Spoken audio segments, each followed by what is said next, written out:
Today's goal is to really review and practice a lot of the typography techniques, tools that we learned in this unit. So we're going to start off with the creating outlines. To create outlines, simply have your text, then with your selection tool activated, not your type tool, go up to Type, Create Outlines. That's going to turn this into a picture.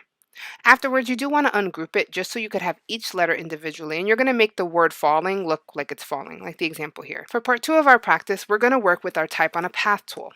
Remember that to use the Type on a Path tool, you have to start off with a path, meaning you have to make a shape. In this case, we're going to need 2 circles because Astronaut Academy is going left to right, but outside the circle, and then since 1990 is going inside the circle. So I'm going to make one circle. I'll make it a bright color so we can see, and then make another one. So to use the Type on a Path tool, I can simply hold down my Type tool, click Type on a Path, click on the shape, the color will disappear, and type out the word. So I wrote the second one on my second circle, the since 1990, but I'm going to have to change the orientation. So I'm going to zoom in super close here to show you. But when you do Type on a Path, you're going to get multiple little dots or lines that allow you to change the order. You can do this with the direct selection tool, it's my recommendation. What you would like to do is go to the middle line. So I have my start line. If I move this, it's where it starts. This is the end line. And then there's one in between, that's your middle line. This one, if you click and pull inward, it's a little buggy, so just be careful with how fast you move your mouse, but it'll allow you to move the orientation to be in this inside of your circle, which is much more appropriate given the design we're creating. Okay, and that's all you have to do for this one. Just recreate the type on a path for the 2 circles. Now the next thing we're going to do is use the area type tool, but you're going to have to create a shape first. So I'd like you to create a butterfly. And the way I made the butterfly is with 2 ovals overlapped, a circle, and a square. And that's how I made it. So I'll speed through this part. You can use the example here if it helps you out. But basically you need a little bit of shape builder.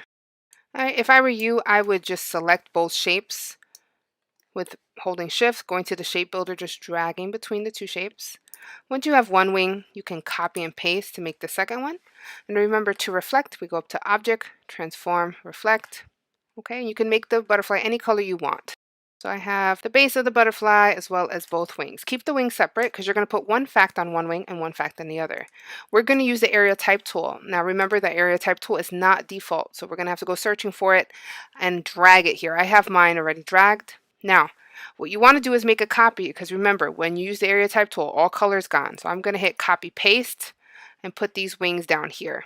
Now, this live type is ready for you. You can highlight it, go to edit copy, take your area type tool, click up towards the top of the wing, hit paste, and then I can center it, make it different fonts, whatever I'd like. Okay, do the same thing with the other wing. Okay, now since I made copies of the wings, I can drag them up and send them to the back so they're underneath the fact and I can still have a color behind my fact.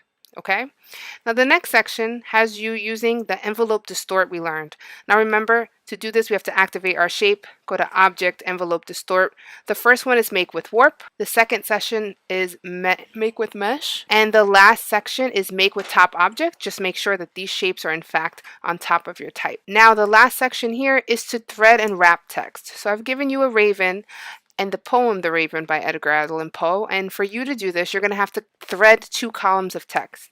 A reminder to thread, we just select our text, click on the little plus sign on the bottom, and then simply click somewhere else. Now if we feel like the poem is not fitting, we can make each one of these just a little wider and a little taller so that the whole entire poem fits. Once we've done that, now we're going to wrap. So to wrap, we need to make sure the shape is on top. Bring to front. Now when I select both, I should be able to go to Object, Text Wrap, Make. All the instructions are here on the top of each section in case you forget a step. And arrange the raven to make sense in the poem. When you're done with that, you're done with your review. Good luck.